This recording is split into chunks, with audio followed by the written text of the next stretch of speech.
नमस्कार दोस्तों, मेरा नाम राजेश है और आप देख रहे हैं राजू सरकारी बाबू। आज इस वीडियो में मैं अपने एसएससी सिलेक्शन पोस्ट फेज़ 13 का ग्रेजुएशन लेवल का मेरा क्या एक्सपीरियंस रहा, एग्ज़ामिनेशन सेंटर पे क्या एक्सपीरियंस रहा, इनसे रिलेटेड थोड़ी-सी बात करने वाला हूँ। सबसे पहली बात तो ये कि मैं अपने ऑफ़िस से ऑफ लेने के बाद सेंटर पे गया हूँ। ऑफ इसीलिए लिया है मैंने क्योंकि मेरा सेंटर जो है वो 200-300 किलोमीटर दूर दिल्ली से मुझे रुड़की में सेंटर दिया गया था और मैं रुड़की में गया था एग्ज़ामिनेशन देने के लिए। हालाँकि मैंने सिर्फ़ और सिर्फ़ ग्रेजुएशन लेवल का एग्ज़ामिनेशन दिया है, वो भी एक अच्छे लेवल की जो लेवल 6 की पोस्ट थी, वो मैंने एग्ज़ामिनेशन दिया है। उसमें कुछ ही वैकेंसीज़ थी तो इसलिए मैंने पेपर दिया था।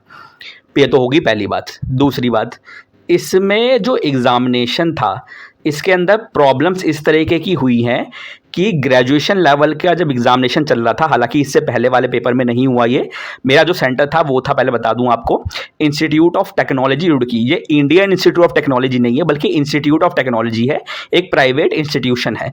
तो ये जो सेंटर है, इस सेंटर पे लाइट चली गई थी 2 से 3 बार जब ग्रेजुएशन लेवल का मेरा एग्ज़ामिनेशन चल रहा था। यानी कि बच्चे गर्मी में पेपर दे रहे थे, 3 से 4 मिनट, हर बार 3 बार लाइट गई है तो 3 से 4 मिनट या 2 से 3 मिनट के अंतराल में वो लाइट वापस आई है। तो इस तरीके का कुछ एग्ज़ामिनेशन था ग्रेजुएशन लेवल का जिसमें ये परेशानी हुई। सेकंड परेशानी ये थी कि अगर इसका जो इंटरफेस है एग्ज़ामिनेशन के जिसमें आप पेपर दे रहे हैं, यानी कि जो क्वेश्चन आपको स्क्रीन पे शो कर रहे हैं, उसका जो इंटरफेस है वो थोड़ा-सा अलग है। इसीलिए अगर आप टीसीएस का पेपर देखें और अगर आप बहुत लास्ट का जैसे समय बचा है, आपके पास 1-2 मिनट बचे हैं, तो आप बहुत जल्दी-जल्दी अगर इधर-उधर क्लिक करेंगे एग्ज़ामिनेशन में, तो आपका थोड़ा-सा पेपर जो एग्ज़ामिनेशन होता है वो हैंग हो जाता है और एरो की जगह पे वहाँ पे आपको एक हैंड का जो है आइकन देखने को मिलता है। ठीक इसी तरह से आइकन देखने को मिल रहा था, यानी कि वो 1-2 सेकंड के लिए हैंग हो जाता है। लेकिन जब वो हैंग हो रहा है, उसके बाद अगर आप 2-3 क्लिक और कर देंगे तो इसका बाद आपका जो कंप्यूटर है वो क्लोज हो जाएगा। तो अगर आपका कभी भी ऐसा हैंग हो जाए तो आप 1 सेकंड 2 सेकंड वेट कर लीजिए, यानी कि सिस्टम हैंग हो रहा है, ये तो प्रॉब्लम है ही है।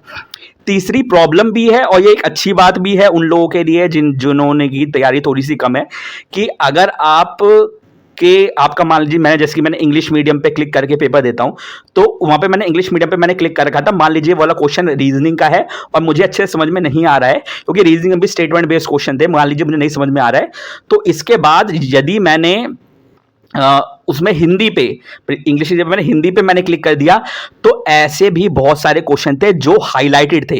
हाईलाइटेड का मतलब ये होता है, अगर आपने कभी चैट जीपीटी चलाया हो या वेबसाइट वगैरह चलाई हो और वहां से आपने कोई भी जो सेंटेंस है वो कॉपी करके माइक्रोसॉफ्ट वर्ड में या लिब्रे ऑफिस के जो राइटर का सॉफ्टवेयर होता है वहां पे अगर आपने पेस्ट किया हो, तो अगर आप देखेंगे तो वहां पे थोड़ा सा बैकग्राउंड भी उसका कॉपी हो जाता है। तो ऐसे भी क्वेश्चन थे जिसमें उनका बैकग्राउंड कॉपी हो गया था और एक ऑप्शन ऐसा था जिसमें वो बैकग्राउंड कॉपी नहीं था, यानी कि जो बैकग्राउंड है क्वेश्चन का वो बैकग्राउंड में थोड़ा सा हाईलाइटेड था और 3 ऑप्शन हाईलाइटेड थे लेकिन एक ऑप्शन हाईलाइटेड नहीं था और वही उसका आंसर था। ये तो हो गया पहला हाईलाइटेड। एक दूसरा हाईलाइट था, वो किस तरीके का था कि सारे क्वेश्चन जो है वो नॉन हाईलाइटेड है लेकिन एक क्वेश्चन जो है वो, एक ऑप्शन जो है वो हाईलाइटेड है। हाईलाइटेड जो मैंने बताया कि भाई आप चैट जीपीटी से आप कुछ भी लिखवाइए, उसको कॉपी करके माइक्रोसॉफ्ट वर्ड में आप एंटर कीजिए, तो जैसे आप एंटर करेंगे तो कभी कभी आपको थोड़ा सा बैकग्राउंड में थोड़ा सा हाईलाइट जैसा कुछ देखने को मिलता है, तो वही इसका हाईलाइट का मीनिंग है। तो इस तरीके के भी प्रॉब्लम्स देखने को मिली। बाकी बैग रखने के लिए ज़्यादा पैसे तो नहीं लगे, वहाँ पे 10-10 रुपये ही ले रहे थे बैग रखने के लिए। बाकी एंट्री थोड़ी सी लेट शुरू हो रही थी यहाँ पे। बाकी मुझे ऐसी बहुत ज़्यादा कुछ खास प्रॉब्लम देखने को नहीं मिली। पेपर का जो पैटर्न है वो काफ़ी ज़्यादा चेंज हो चुका है। इसमें जो क्वेश्चन आपको देखने को मिलेंगे जीके में थोड़ी इकोनॉमिक्स ज़्यादा आ रखी थी इसके अंदर से। इकोनॉमिक्स में जैसे कि मैं कॉमर्स का स्टूडेंट हूँ तो मैंने 11th-12th में मैक्रो इकोनॉमिक्स पढ़ी थी, तो माइक्रो इकोनॉमिक्स में मैंने डिमांड सप्लाई पढ़ा था, तो वहाँ पे इक्विलिब्रियम से रिलेटेड क्वेश्चन थे, सप्लाई का इलास्टिसिटी ऑफ सप्लाई से रिलेटेड क्वेश्चन थे। इस तरीके से बहुत सारे अलग अलग टाइप के क्वेश्चन देखने को मिले थे।